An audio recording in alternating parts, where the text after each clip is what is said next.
Hello, my fellow Ripplers. This is Chris Miles, your cash flow expert and anti-financial advisor. Hey, I want to welcome you out for a wonderful show that is for you and it's about you. Those of you that work so hard for your money and you're ready for your money to start working harder for you now. You want to be able to work because you want to, not because you have to. You want to create that freedom, that cash flow, that prosperity today, not 30 or 40 years from now, but right now. So you can have all that freedom to do what you want, to be with those that you love, doing what you love, right? But on top of that, it's so much more than creating your own freedom for yourself and be able to live and consume and buy hot cars and airplanes and all that kind of stuff, right? It's about living a life of meaning and purpose, about creating a ripple effect through the lives of others. And that's what it means to be a rippler, is that you're here to make the planet a better place by you being on it, by being a creator, not a consumer, by being someone who actually creates something more than just your life of own consumption. And so, guys, welcome to this show. Thank you so much for binging, for sharing this with others, and making this show bigger and bigger all the time. And that's in large part due to you guys. So thank you so much for being here. As a reminder, check out our website, moneyripples.com. There's great blogs on there. You can actually watch videos of these same podcasts, as well as on YouTube. And of course, you can check out that free ebook, Beyond Rice and Beans, 7 Secrets to Free Up Cash Today, where you can be able to find more money to be able to put it to use, get it working for you now. So check it out. So today I want to talk about a concept. Really, this is probably not going to be a long podcast. This might be one of my shorter ones for sure. But I want to talk about gold, silver, and those kind of things, and really the basic concept behind it, and where it's good, and where people that talk about it, even the people that seem to be smart about investing, could be far off the mark here.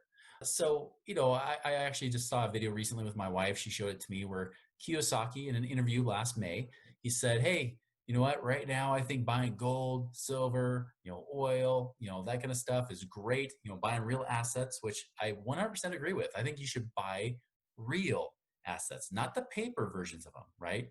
I'm not talking about buying like the oil, like the oil ETF and things like that, right? Or gold or silver ETFs and things like that. Don't buy mutual fund versions of these things. This is not what we're talking about here. He's talking about buying real assets, including real estate, right? Things like of that nature, and which I definitely agree with. Now, I don't always agree with Kiyosaki on every aspect, and that's fine. He's got his opinions, and I've got mine. And he could be right, and I could be wrong, and I could be right, and he could be wrong. And it doesn't matter, right? What really matters is that I like to always go back to the core principles of wealth, the core principles of what really makes money work. Now, he mentioned that gold and silver would be great. He actually mentioned that silver would be better than in gold. And he's been saying this for years, and I've been saying something similar too. It's interesting because gold, up until recently, looked like it was doing way better than silver, because when people are running away from the markets, right? A lot of times, especially if they see money being printed like crazy, they start running off to gold and silver.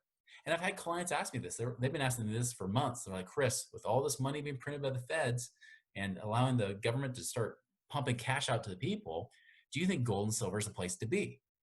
My answer is this, is that do not bank on buying gold and silver. Now again, I'm not giving investment advice or anything like that, but if you're trying to play and ride the markets, this could be a very risky venture. Plus, you got to understand that these things do not create income, passive income. To me, that's where there's real financial freedom. Now, it doesn't mean that gold and silver couldn't be good, right? He even mentioned Bitcoin, by the way. He mentioned Bitcoin as well. Hey, I've even done some stuff with Bitcoin and made some money off of it, right? Which is funny because 2.5 years ago, I said, don't buy it. Well, after it crashed, guess what I did? I said, hey, I'll put a little bit of money in, but very tiny amount of money. This is like money that if it disappeared, I wouldn't even know it's gone, right? I actually made some money off of it because the Bitcoin did go up from where I thought it was a low, and I was right. But here's the thing, is that you cannot eat Bitcoin. You cannot eat gold.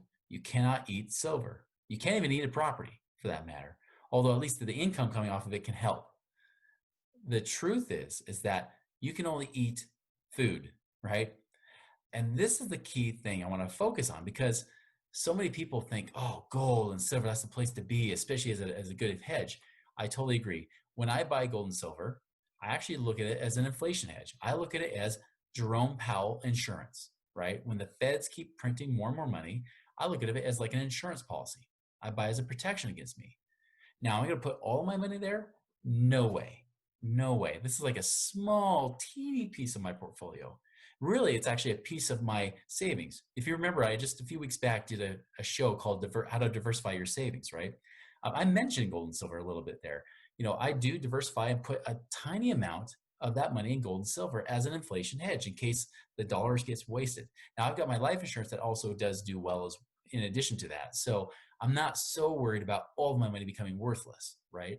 But definitely, I don't believe in being very heavy, like very, very cash heavy, where it's just sitting in cash, earning point nothing percent in the bank. I'll keep some money there, but I've got monies elsewhere. That's why I have the life insurance to help pay me much better tax-free dividends. I've also got some gold and silver, for that reason. It's almost like this insurance policy to protect it. I look at it as the same investment strategy as this.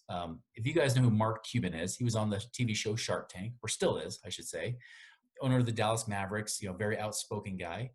It's interesting because when he sold his company off, right, he sold it to Yahoo back in right around Y2K. Now, when he sold it, they paid him in Yahoo stock. They didn't really pay him cash. They paid him in Yahoo stock.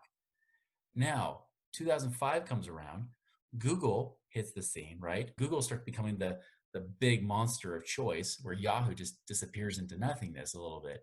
Well, their stock tanks while Google's is going up from 2005 on. That's when Google stock came out. Well, what's interesting is you think Mark Cuban would have lost money, and technically he did. At the same time, he didn't. Because what he also did with that stock, that Yahoo stock, he also bought of his own money put options. Put options, for those of you who don't know, it's essentially you're gambling on that stock going down. You're betting against that stock. So he bought a put option where it makes money if the market goes down. And when you buy an option has a much bigger volatility, more influx than you would get with a stock.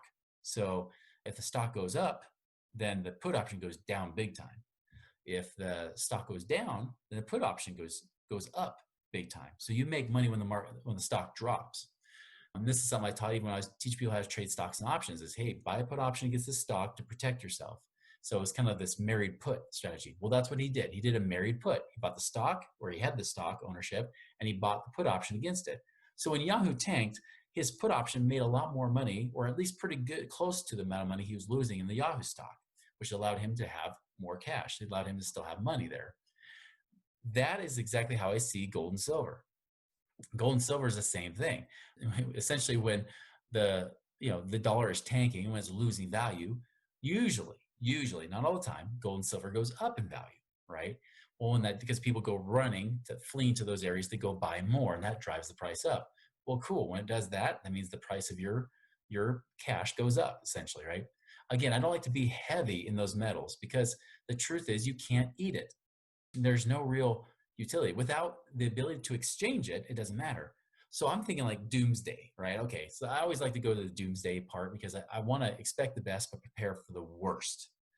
So when I look at it, I think of, okay, I'm going to buy physical gold and silver. I'll even buy tenth of ounces.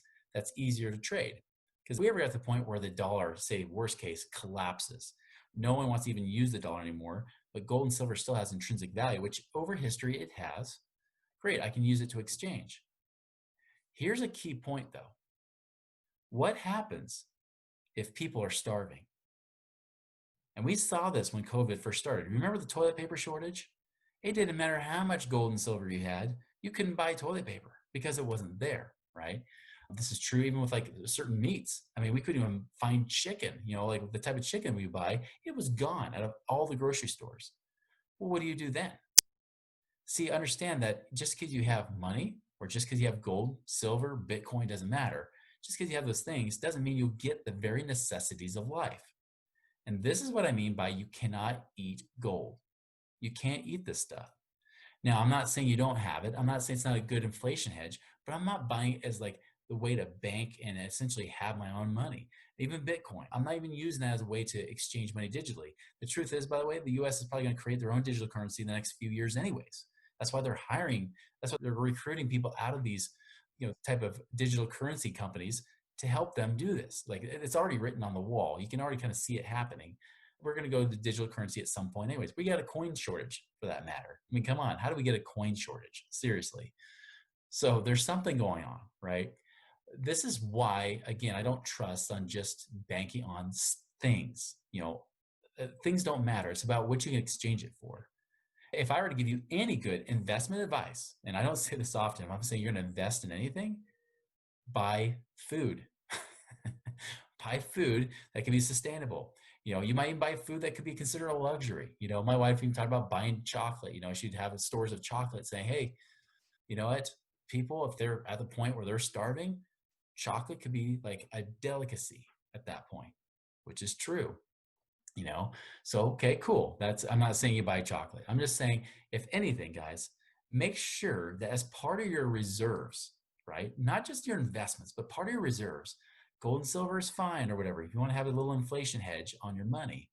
But I would say, first and foremost, build up your food storage, maybe in fuel or ways to be able to have fuel and take care of your needs. Essentially, emergency prep, right? I'm not saying you go totally extreme. I'm not saying guns and ammo and all that kind of stuff too, although that might not be a bad idea either. That's stuff that we definitely look at buying as well. But I'm talking about like actual food. By the way, inflation hedge wise, guess what usually goes up in cost first when there's inflation? Food. So if there's a shortage on food, then there's definitely a price hike. But even regardless, even if there's not a shortage on food, food goes up with inflation. So at least you got something like that. Now, I'm not talking about buying junk that expires tomorrow. And you could do like what we do, where we rotate through the food, because sometimes the expiration dates on good foods might be less than a year or two. So you might have to rotate it. But keep that storage of food up. Keep storage of water. If you've watched the movie Dune, right? If you remember Dune back from the 80s, that was gold, was water, because it was a precious resource. If there's a drought, we need water, right? And that's a basic necessity of life. So guys, when I talk about this, I'm really talking about having your basic necessities met. Money can't always give you everything you need in life. In fact, there are many times when money doesn't matter.